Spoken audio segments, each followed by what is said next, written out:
science has got a track record of success. I mean, the fact that we're sitting here talking and being filmed right now is certainly an indication that science works. The car you drive, the computer that we all use. So science has got a lot to be proud of, and it can keep scientists busy, for decades working on these things. And so there's lots and lots of stuff within the purely physical realm that can keep scientists very busy and occupied and result in things that benefit society, that demonstrate for sure that science works. But ultimately, I think we will come to realize that there is more to be explored outside the boundaries of current science than we realize. It has to do with the ETs and the way they have watched over the earth since it was created, because they're the ones that created us, and the seeding of the planet Earth. And they've been there all through Earth's history, watching us and taking care of us. And whenever something was needed in our timeline, they would supply it. Like whenever we needed learn about fire, we learned about agriculture, all of this was brought in at those times. And every time something is supposed to be in our timeline, a new invention or something, they help it to get here.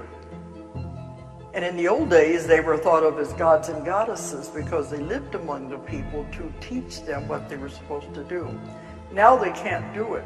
So that whenever something is needed, a new idea, a new invention, it has to be in our timeline. It is put into the atmosphere. And then whoever invents it gets it. They don't care who does. To explain who involved themselves in the genetics here on this planet is primarily 3 star systems that have a more, I would say, a more, not important, yes, in one sense, but have invested more into this reality than any others, and that's got to do with Sirius, Orion, and the Pleiades. And you'll notice that those 3 are prominent in every culture. The amount of energy that flows in here from those 3 star systems is colossal compared to others. There's a new form of shamanism which is appearing in our time in the Western world. You don't have to live in rainforests or in the desert anymore to practice the shaman's craft. There's a new spiritual complex which is coming into being in the Western world, and at the core, at the epicenter of this complex, is the awareness that each one of us has the ability to have the direct, transcendent experience of the sacred realms that defines the shaman, the mystic. So my interest in these things is more from the intellectual side, the evidence from within science that the universe is apparently finely tuned. That makes a big influence has big influence on me. So it's coming, in my case, more from the things that I've learned intellectually than from any kind of mystical or cosmic experience. A lot of times they would give us something and we turn around and use it for the wrong reason. And you got to remember, this was a planet. They said, give this beautiful planet a creature with intelligence and free will and see what they do with it. The whole point of Sirius interacting with this planet is because the consciousness of the star of Sirius itself, the being who is the Sirius star system, is the same being as this planet, but a higher aspect. So the consciousness of the Sirius star system stepped her consciousness down and manifested herself as this planet. Now, the shaman, if we were to define the shaman precisely, there's a lot of confusion in the Western world about the kind of work which is done by medicine people and the kind of work done by shamans. This is because every shaman is a medicine person, but not all medicine people are shamans. In fact, in my experience in working with, for example, Native American people at conferences, most of the medicine people I've met are not shamans, but they fulfill social roles more like priests, in the sense that they're ceremonial leaders, and many of them have a great deal of knowledge about healing using the plant medicines. In other words, they serve as herbalistic healers. But medicine people tend to do their main work here in this world.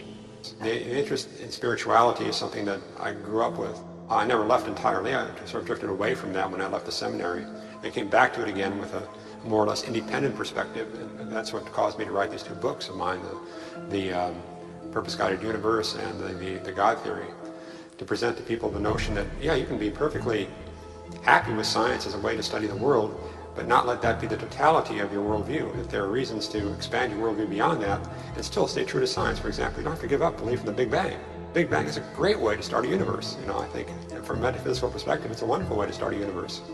And evolution, I think, is a key aspect of the whole purpose behind the universe.